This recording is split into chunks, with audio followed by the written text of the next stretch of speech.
सकाळू सकाळू राजधानी रे बीभत्स हत्याकांड। बीच रास्तार युवकों को हाणीदेले दुर्बृत्त। ब्रिज उपरे पड़ी मुंडविहीन मृतदेह।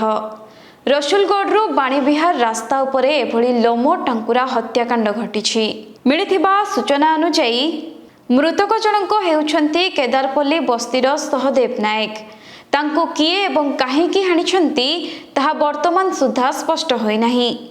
तेबे घटनास्थल रे शहीदनगर पुलिस पहुंची एहार तदंत आरंभ करिछि।